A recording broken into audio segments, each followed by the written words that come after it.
What's going on, my fellow Jedi and Padawans? Welcome back to another Jedi gaming video. Thank you guys so much for coming back to this channel, and if you guys are new, welcome.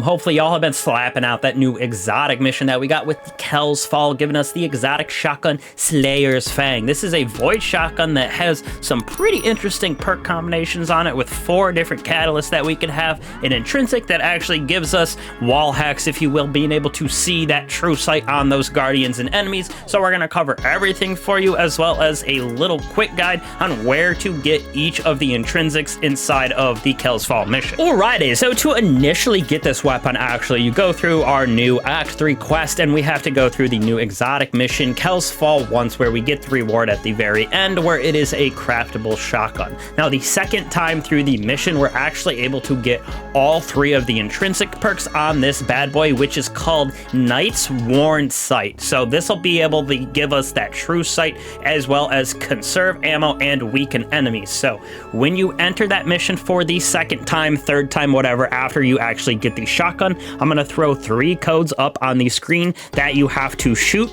These will open up 3 different doors within the mission where you pick up an item. It'll give you the upgraded intrinsic, so intrinsic 2, intrinsic 3, and then finally our 4th one at the very last one, code-wise, and then I'll show you here in the background gameplay where to get them all. The first one is actually right in the organ room, just around the right hand side, up in this little corridor here, behind an open door where this tree is. You can pick it up. It'll give you the first Night's Worn Sight.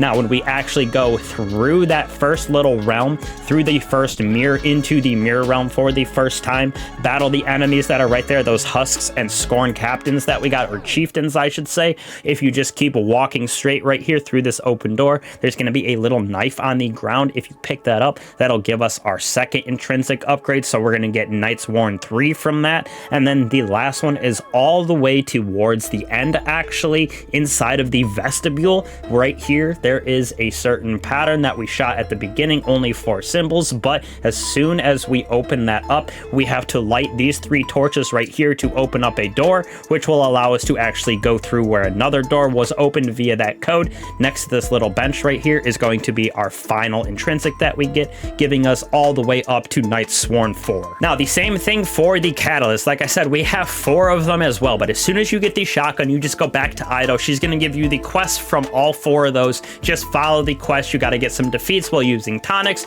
go into the mission, shoot 3 things in certain areas. There's a good video on it all over the place, so go look at that to shoot them in there, and then you just complete the exotic mission on expert, and you will be able to unlock all 4 of the catalysts. Next off, we're going to cover the perks on this weapon and kind of go through how I think it is best used for PvE as well as PvP, because it does have some pretty good range and can slap guardians out, so you can see in the background gameplay. But we're going to cover the perks first with that Night's Sworn Sight that I was talking about, that intrinsics that I just went you through. We got dealing final blows to targets grants us that sight. During this time, final blows grants us true sight, reload the weapon speed, as well as precision damage increase with those sublimations from the shotgun. How it is with that exotic perk on it gives us the ability to weaken targets as well. So this is a very good intrinsic trait for us, helps us weaken the target as well as gives us more damage. So it is very, very good in the PvE realm, even the PvP realm. Heart Piercer is that exotic trait that we are talking about, where it stuns overload champions, so that as well is very good. But rounds from this weapon, when they actually on impact kind of split up and do extra damage, basically like a shotgun, you would think all of those pellets basically split apart into little void submissions that also explode, do a little bit of extra damage. The 4 catalysts that you actually unlock for this bad boy are pretty solid in my personal opinion. Cascade Point Retrofit is what I use personally. Final blows for sustained precision hits with another weapon grant this increased fire rate, so really good for juicing that DPS, even though this is definitely, in my opinion, more for that ad clear mid boss level, kind of like even a champion. Sometimes you can get away with this, especially those overloads, since this stuns it intrinsically, but it's not taking out your main DPS weapon like you would with your grenade launcher, stuff like that, that really juice the DPS with our Envious Arsenal bait and switch. Second option that you have is the Repulsor Brace. So defeating void debuff targets grants us an overshield. Definitely a good choice if you're using something like a Falcon's Hunter that you're going invisible, creating that volatility consistently, but if you're not getting that void debuff all the time, definitely takes a back seat on the burner for me as far as these perks go. I do personally like Loose Change Retrofit right here, so applying an elemental debuff to a target gives this weapon increased reload, aim assist, movement while ADSing, which this inside of the Crucible, definitely what I would use for the Crucible side of it, because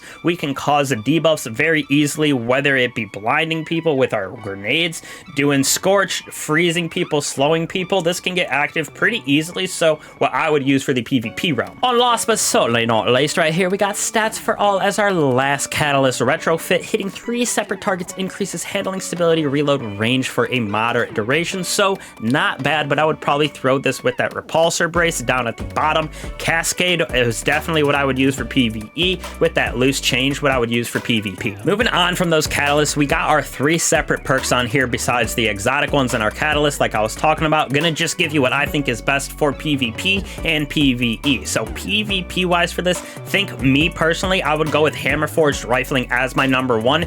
Gives us the best handling and range without tanking one or the other. Depending on the other perks, we can get up to 80 in range instead of 75, but we tank our handling down to 30, which I think handling at 40 feels way better inside of the Crucible. Now PvE side of things, I would probably go with Polygonal Rifling right here because of that increased stability, especially if you're using Cascade Point. Having that increased stability with just ripping shots at that super fast fire rate can get quite bouncy, so having a nice balanced stat sheet across the board with range, stability, and handling on this feels the best with Polygonal. Same thing, easily the best option for us inside of the Crucible is our Accurized Rounds. We're able to stack this with our other perk, like I said, having it up to 80 inside of that range, which feels super nice. You're able to map Guardians with this thing, and it feels really good. Magazine, your best option definitely in my opinion for the PvE realm is our Assault Mag right here. Gives us increased stability and rate of fire, so we're able to do more damage, and like I said, the faster we fire, the more stability that we want. So PvE side, Assault Mag, definitely what you should be going for. In our last column, which is our stock, I would go with Short Action Stock, which gives us greatly increased handling for the PvP realm. Definitely felt the best, like I said, having that handling and range as high as we could in the Crucible realm. Definitely how I would build the Slayer's Fang out. And for the PvE side of thing, I would go with Fitted Stock. Gives us that stability as well as control for the recoil, so helping us with that shooting fast, being able to do a lot more damage so we're not missing our shots, because the shotgun's going straight up to the moon when we're putting all 7 shots out on an enemy, especially when we got that Assault Mag mixed with Cascade Point. Absolutely kind of disgusting with how fast it shoots in my personal opinion, so that's how I would craft these out, at least my personal opinion. Like I said, PvP, go with range and handling as high as you can get them. PvE, go with range and stability as high as you can get them. Definitely your best 2 stats for each of those realms. Now before I let you guys go, giving this thing a rating overall in each of the categories, I definitely think it feels good. That Truesight that we get from the Intrinsic trait in the PvP realm is kind of disgusting in my personal opinion, because it is wall hacks. You can see those Guardians coming, especially on some of those wild invisible hunters. You are just invisible, being able to see through walls and can dap up Guardians. The same kind of concept though with our catalysts and stuff like that. For damage wise, you can absolutely map some of those mid-level bosses. Even in the new exotic mission, that first boss, you can chunk its health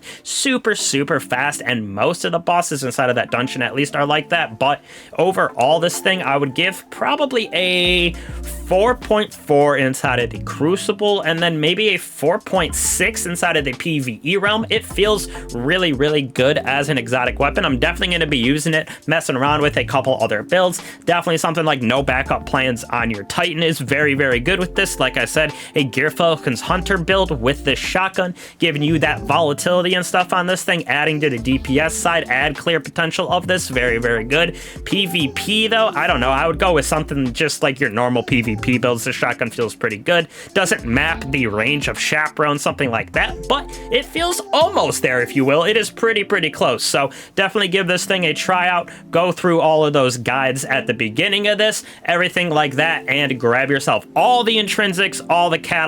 There is a lot of guides out there if you get stuck, so got some on my channel as well. But I appreciate all you for coming back. As always, I appreciate you guys. I will catch you guys in the next one. Peace.